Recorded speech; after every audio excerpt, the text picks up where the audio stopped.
یہ پویم بتائے گی کہ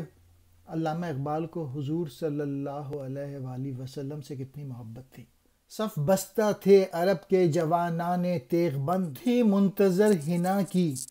عروس زمین شام، ایک نوجوان صورت سیماب مضطرب،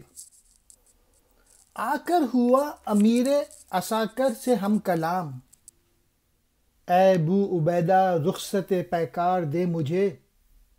لبریز ہو گیا میرے صبر و سکون کا جام، بے تاب ہو رہا ہوں فراق رسول میں، ایک دم کی زندگی بھی محبت میں ہے حرام، جاتا ہوں میں حضور رسالت پناہ میں، لے جاؤں گا خوشی سے اگر ہو کوئی پیام۔ یہ واقعہ ہے 15 سینچری کا، جب حضرت عبیدہ بن جرح کی سپہ سالاری میں صرف 20,000 مسلمان کے لشکر نے روم کو شکست دی تھی، جن کی تعداد 2 لاکھ بتائی جاتی ہے۔ عرب کے مسلمان جو تھے وہ جنگ کے لیے تیار تھے، اور جیسے ہی جنگ ہوتی خون بہنے والا تھا، اتنے میں ایک نوجوان جو کہ پارے کی طرح تھا، بے تاب ہو رہا تھا، وہ سپہ سالار کی خدمت میں حاضر ہوا۔ اس نے آ کے کہا، اے حضرت عبیدہ رضی اللہ تعالیٰ عنہ، آپ مجھے جنگ کی اجازت دیجئے،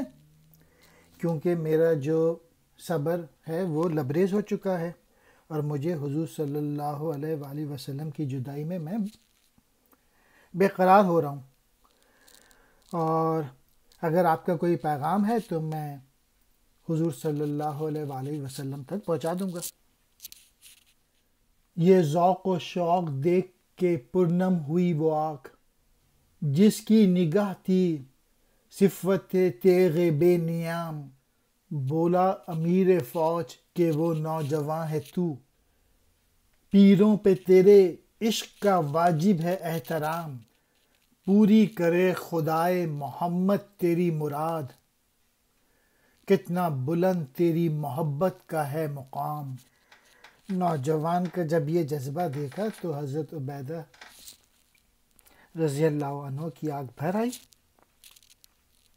جو کہ سپہ سالار تھے، اور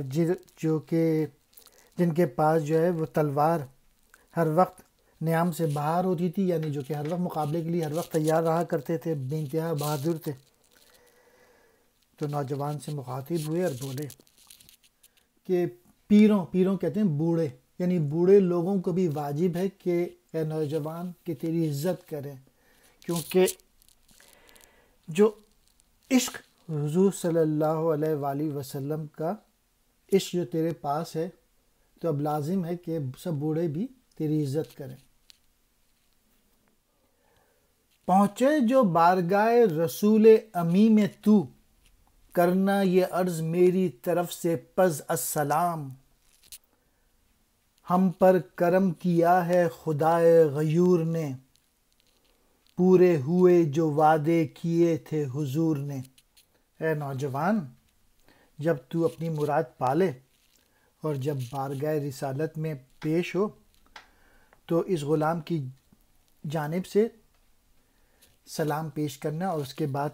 ان کو گزارش کرنا کہ ہم پر رب ذل جلال نے اپنی رحمتوں کی بارش کر دی ہے، اور حضور صلی اللہ علیہ وآلہ وسلم نے امت مسلمہ سے جو وعدے کیے تھے وہ ایک ایک کر کے پورے ہو رہے ہیں۔